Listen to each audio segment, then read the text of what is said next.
Hello everyone, আসসালামু আলাইকুম। আপনাদের সবাইকে স্পোর্টস উইথ অনিকে স্বাগতম। গেল 23 নভেম্বর এনসিএল টি-20-র জাঁকজমকপূর্ণভাবে উদ্বোধনী অনুষ্ঠান লোগো উন্মোচন হয়ে গিয়েছে এবং তারপরই এনসিএল টি-20-র 8টি দলের স্কোয়াড ঘোষণা দেওয়া হয়ে গেছে। এমনকি গত 4 ডিসেম্বর এনসিএল টি-20-র যে পূর্ণাঙ্গ সময়সূচি সেটিও সামনে এসে গিয়েছে।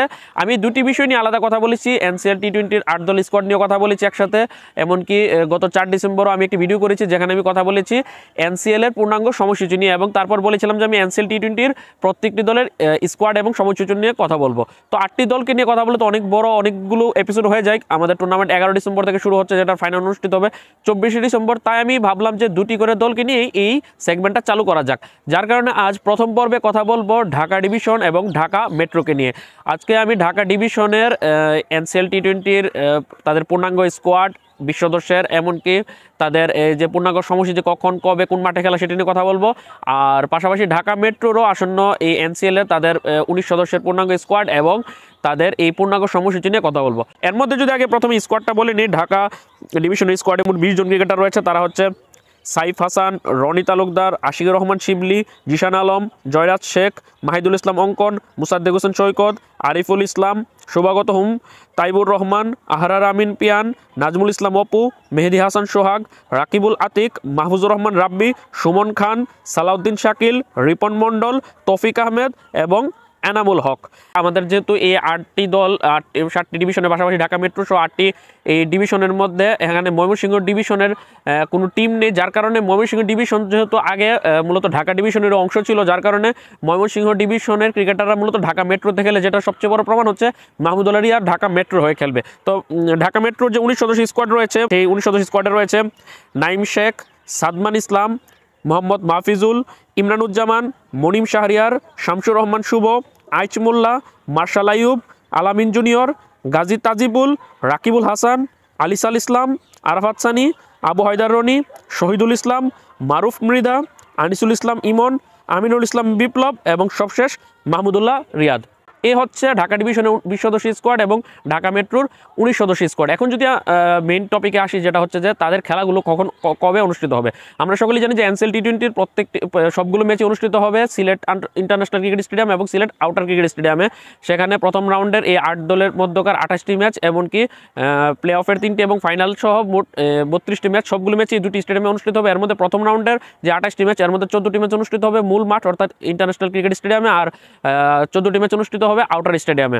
এর মধ্যে প্রতিদিন দুটি করে 4টি করে ম্যাচ অনুষ্ঠিত হবে, মানে মূল মাঠে 2টি ম্যাচ সকাল 9:30 AM এবং দুপুর 1:30 PM, আর আউটার স্টেডিয়ামে 2টি ম্যাচ অনুষ্ঠিত হবে সকাল 9টায় এবং দুপুর 1টায়। এর মধ্যে যদি টিভি সম্প্রচারের কথা বলেন, এর মধ্যে ওই যে ইন্টারন্যাশনাল স্টেডিয়াম মানে মূল মাঠের খেলাগুলো টি স্পোর্টস টিভিতে দেখাবে, আর যে আউটার স্টেডিয়ামের খেলাগুলো ইউটিউব এবং অ্যাপে তারা দেখাবে। এর মধ্যে এই ঢাকা ডিভিশনের যেই প্রথম রাউন্ডে 7টি ম্যাচ রয়েছে, অর্থাৎ প্রতিপক্ষ যে 7টি দল রয়েছে তাদের বিপক্ষে 7টি ম্যাচ রয়েছে, এর মধ্যে তাদের 4টি ম্যাচ হচ্ছে সিলেট ইন্টারন্যাশনাল ক্রিকেট স্টেডিয়ামের মূল মাঠে এবং 3টি ম্যাচ হচ্ছে আউটার মাঠে। আগামী 11 ডিসেম্বর সকাল 9:30 তারা সিলেট ইন্টারন্যাশনাল ক্রিকেট স্টেডিয়ামে সিলেটের বিপক্ষে ম্যাচ দিয়ে তাদের টুর্নামেন্ট শুরু করতে যাচ্ছে, সিলেট ডিভিশনের বিপক্ষে ম্যাচ দিয়ে। আর ঢাকা মেট্রো টিম আসন্ন এই এনসিএল টি-20 11 ডিসেম্বর সকাল 9টায় সিলেট আউটার স্টেডিয়ামে তারা বরিশাল ডিভিশনের বিপক্ষে ম্যাচ দিয়ে শুরু করতে যাচ্ছে।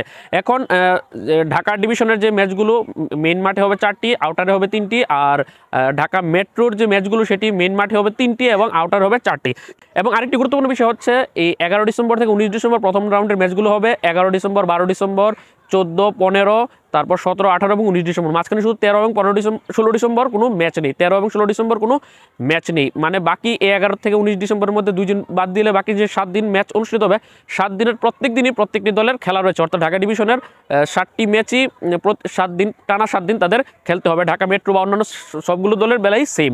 এর মধ্যে এখন যদি ঢাকা ডিভিশনের সবগুলো ম্যাচের সূচিটা বলি, সেটা হচ্ছে তাদের প্রথম ম্যাচ তারা খেলবে 11 ডিসেম্বর সকাল 9:30 সিলেট ডিভিশনের বিপক্ষে সিলেটের মূল মাঠে। তারপর দিন 12 ডিসেম্বর দুপুর 1টায় তারা রংপুর ডিভিশনের মুখোমুখি হবে সিলেট আউটার স্টেডিয়ামে। তারপর একদিন বিরতির পর আগামী 14 ডিসেম্বর সকাল 9:30 তারা চট্টগ্রামের মুখোমুখি হবে মূল স্টেডিয়ামে। তারপর দিনে 15 ডিসেম্বর সকাল 9টায় তারা ঢাকা মেট্রোর মুখোমুখি হবে আউটার স্টেডিয়ামে। তারপর 17 ডিসেম্বর মানে মাঝখানে এক বিরতির পর 16 ডিসেম্বর বিরতির পর আগামী 17 ডিসেম্বর সকাল 9:30 তারা খুলনা ডিভিশনের মুখোমুখি হবে মেইন স্টেডিয়ামে। 18 ডিসেম্বর দুপুর 1টার সময় রাজশাহী ডিভিশনের মুখোমুখি হবে আউটার স্টেডিয়ামে। এবং প্রথম রাউন্ডে তাদের সর্বশেষ ম্যাচ আগামী 19 ডিসেম্বর দুপুর 1:30 তারা বরিশাল ডিভিশনের মুখোমুখি হবে মূল মাঠে। তারপর এখন যদি আমরা যাই ঢাকা মেট্রোর দিকে, ঢাকা মেট্রো তারা উদ্বোধনী ম্যাচটি খেলবে আগামী 11 ডিসেম্বর সকাল 9টায় বরিশাল ডিভিশনের বিপক্ষে আউটার স্টেডিয়ামে। তারপর দিনই 12 ডিসেম্বর দুপুর 1:30 রাজশাহী ডিভিশনের মুখোমুখি হবে তারা মেইন স্টেডিয়ামে। তারপর একদিন বিরতির পর আগামী 14 ডিসেম্বর সকাল 9টায় খুলনা ডিভিশনের মুখোমুখি হবে তারা আউটার স্টেডিয়ামে। তারপর দিনই 15 ডিসেম্বর সকাল 9টায় তারা মুখোমুখি হবে ঢাকা ডিভিশনের, সেটাও আউটার স্টেডিয়ামে। তারপর মাঝে একদিন বিরতি 16 ডিসেম্বর বিরতির পর আগামী 17 ডিসেম্বর দুপুর 1:30 তারা সিলেট ডিভিশনের মুখোমুখি হবে মেইন স্টেডিয়ামে। তারপর 18 ডিসেম্বর দুপুর 1:30 পরদিনই রংপুর ডিভিশনের মুখোমুখি হবে তারা মেইন স্টেডিয়ামে। এবং তারা প্রথম রাউন্ডের তাদের শেষ ম্যাচটি খেলবে 19 ডিসেম্বর সকাল 9টায় চট্টগ্রাম ডিভিশনের এগেনস্টে সিলেট আউটার ক্রিকেট স্টেডিয়ামে। অর্থাৎ সিলেট এই ইন্টারন্যাশনাল এবং আউটার স্টেডিয়ামে যে প্রথম রাউন্ডে 14-28টি ম্যাচ হবে, এর মধ্যে ঢাকা ডিভিশন তাদের 4টি ম্যাচ খেলবে মেইন স্টেডিয়ামে অর্থাৎ সিলেট ইন্টারন্যাশনাল ক্রিকেট স্টেডিয়ামে, আর 3টি ম্যাচ খেলবে আউটার স্টেডিয়ামে। আর ঢাকা মেট্রো তারা তাদের মেইন স্টেডিয়ামে সিলেট ইন্টারন্যাশনাল ক্রিকেট স্টেডিয়ামে খেলবে 3টি ম্যাচ এবং সিলেট আউটার ক্রিকেট স্টেডিয়ামে খেলবে 4টি ম্যাচ। এই পরবর্তী ভিডিওতে আমি চট্টগ্রাম এবং খুলনাকে নিয়ে কথা বলবো, সেই ভিডিওতে তাদের স্কোয়াড এবং সময়সূচি নিয়ে কথা বলবো। আর এই সবগুলো দল যখন পয়েন্ট টেবিলে যেই 4টি দল পয়েন্ট টেবিলে শীর্ষে থাকবে 1 থেকে 4-এর মধ্যে, তারা আগামী 21 ডিসেম্বর এবং 22 ডিসেম্বর খেলবে প্লে অফ এবং ফার্স্ট কোয়ালিফায়ার এবং সেকেন্ড কোয়ালিফায়ার, এবং আগামী 24 ডিসেম্বর খেলবে তারা ফাইনাল ম্যাচ। প্রথম রাউন্ডে যে 28টি ম্যাচ, 28 ম্যাচের মধ্যে 14টি মেইন স্টেডিয়ামে, 14টি আউটারে, আর প্লে অফের 3টি মানে eliminator, first qualifier, second qualifier এবং ফাইনাল ম্যাচ 4টি ম্যাচ সবগুলো ম্যাচই সিলেটের মেইন স্টেডিয়ামে অনুষ্ঠিত হবে। তো এই ছিল আজকের এই ভিডিও। আজকের ভিডিওতে কথা বললাম ঢাকা ডিভিশন এবং ঢাকা মেট্রোকে নিয়ে। যারা ঢাকা ডিভিশনের এবং ঢাকা মেট্রো ফ্যান্সরা আছেন তারা তো তাদের পছন্দের ক্রিকেটারদের কোন দলের হয়ে খেলছে এই 2 দলের মধ্যে সেটা জেনে নিলেন এবং তাদের ম্যাচগুলোর সূচিও জানিয়ে নিলেন। এবং সবগুলো ম্যাচই সম্প্রচার করবে টি স্পোর্টস বাংলাদেশ সহ অন্যান্য দেশে। আর ইন্ডিয়াতে সম্প্রচার করবে ফ্যান কোড, পাশাপাশি আকাশ গো নামে একটি অ্যাপেও এই খেলাগুলো সম্প্রচার করা হবে। এর মধ্যে যেটা বললাম যে সিলেট ইন্টারন্যাশনাল ক্রিকেট স্টেডিয়ামের মূল মাঠের খেলাগুলো সম্প্রচার করবে টি স্পোর্টস টিভি, আর ইউটিউব এবং অ্যাপে সম্প্রচার করবে আউটার স্টেডিয়ামের ম্যাচগুলো। এটা এখন পর্যন্ত এতটুকুই আমরা জানি। এরপরে যদি 11 ডিসেম্বর আসতে যদি কোনো পরিবর্তন হয় সম্প্রচারের ক্ষেত্রে সেটি ভিন্ন বিষয়। আর এই সবগুলো ম্যাচই প্রোডাকশন করবে রিয়েল ইম্প্যাক্ট নয়, টি স্পোর্টসের নিজস্ব প্রোডাকশন হাউস। এবং সেটার কোয়ালিটি কি আমরা কিন্তু বর্তমানে বাংলাদেশ এবং আয়ারল্যান্ড মধ্যকার মেয়েদের যে সিরিজ হচ্ছে সিলেটে, সেটা আমরা কোয়ালিটি দেখেছি, ভালো কোয়ালিটি তাদের। এনসিএল টি20 তারা ভালোভাবে আয়োজন করতে পারবে বলে আমি মনে করি। তো আজকের ভিডিও এতটুকু পর্যন্তই। পরবর্তী ভিডিও রাখ পর্যন্ত ভালো থাকুন, সুস্থ থাকুন, স্পোর্টস উইথ অনিক চ্যানেলের পাশে থাকুন। আল্লাহ হাফেজ।